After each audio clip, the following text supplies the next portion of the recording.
Tapi sayang, seribu sayang, rakyat Indonesia itu sudah cerdas, sudah paham bahwa Habib itu hanya pembohong.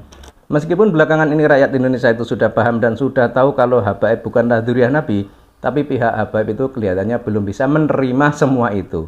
Belum bisa menerima kenyataan itu.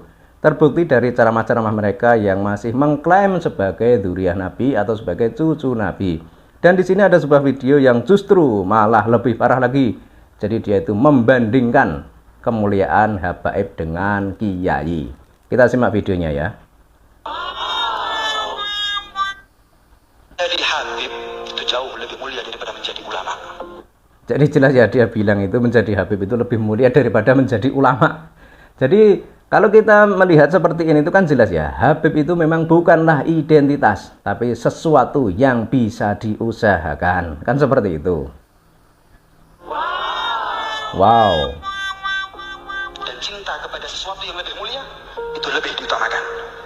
Anda cinta ulama bagus, tapi kalau benci Habaib percuma. Dan cinta kepada yang lebih mulia itu diutamakan. Artinya apa? Artinya kita itu diminta atau disuruh untuk lebih mencintai Habib daripada mencintai ulama. Nah, ini doktrin apa seperti ini?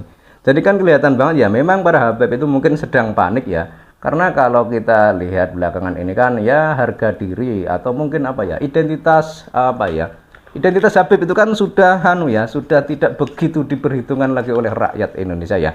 Karena selama ini kan kita memang mungkin terdoktrin dan terbohongi bahwa Habib adalah dzurriyyah Nabi. Tapi ternyata setelah diminta untuk membuktikan, mereka itu tidak berani membuktikan semua itu. Karena jika berdasar kitab nasab, mereka itu sudah terbantahkan tidak terbukti sebagai dzurriyyah Nabi. Kemudian berdasar sejarah juga tidak terbukti.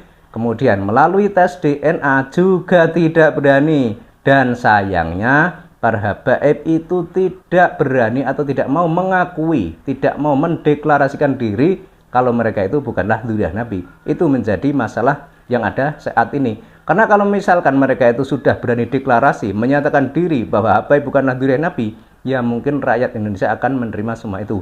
Tapi selama para Habaib itu masih bersikukuh menganggap diri sebagai cucu Nabi, lah saat itu pula rakyat Indonesia terus akan mempertanyakan tentang pengakuan semua itu. Berbeda dengan para dzurriyyah Wali Songo ya. Para dzurriyyah Wali Songo kan selama ini tidak pernah menonjolkan dirinya atau menyombongkan dirinya atau menunjukkan dirinya bahwa darah mereka itu nyambung ke Kanjeng Nabi.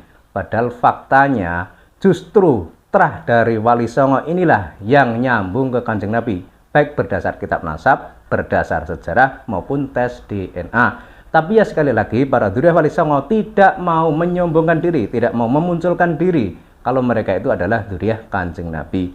Jadi hingga sekarang para Habaib ya bisa dikatakan sedang panik, sedang bingung dan mungkin mencari perhatian dan mungkin juga berusaha untuk memulihkan kepercayaan masyarakat agar kembali percaya kepada mereka dan menganggap mereka adalah cucu Nabi. Kan seperti itu arahnya. Tapi ya sayang seribu sayang, rakyat Indonesia itu sudah paham dan sudah cerdas.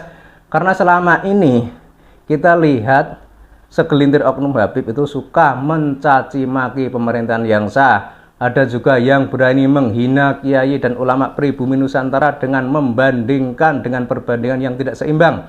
Misalnya ada Habib yang bilang kalau telapak kaki Habib yang maksiat, yang pemabuk itu lebih mulia daripada kepala kiai atau ulama. Ini kan perbandingan yang bangsat. Jadi tidak masuk logika dan tidak masuk akal. Dan ada juga Habib yang terang-terangan memalsukan makam. Tapi hingga sekarang masih proses pencarian ya, siapa sebenarnya dalang dibalik pemalsuan makam tersebut. Karena belum lama ini kan beredar video tentang adanya pemalsuan makam KRT Sumodiningrat. KRT Sumodiningrat itu jelas Trah Mataram. Makamnya itu yang asli ada di Jejeran, Bantul, Yogyakarta. Tapi di Semarang itu ada juga yang membuatnya dengan nama sama, KRT Sumodiningrat, tapi dengan tambahan Habib Hasan bin Toha bin Yahya. Nah itu jelas memelencengkan sejarah yang ada di negeri ini dan itu harusnya diusut oleh pihak keraton sendiri. Karena yang lebih berwenang itu adalah Keraton Mataram. Kemudian rakyat Indonesia itu tinggal mendukungnya. Dan jika hal itu bisa terungkap, otomatis sejarah di negeri ini akan kembali ke rel semula. Jadi tidak dipelencengkan, tidak dikaburkan oleh oknum-oknum yang tidak bertanggung jawab. Jadi kembali ke video awal tadi, jelas bahwa pengklaiman Habib sebagai sosok mulia atau sosok yang lebih tinggi atau lebih mulia dari makhluk lainnya itu adalah pengklaiman yang bohong, yang dusta, tidak beralasan. Itu hanya dalil Habib agar dipercaya rakyat lagi, agar dipercaya oleh masyarakat Indonesia. Tapi sayang, seribu sayang, rakyat Indonesia itu sudah cerdas, sudah paham bahwa Habib itu hanya pembohong.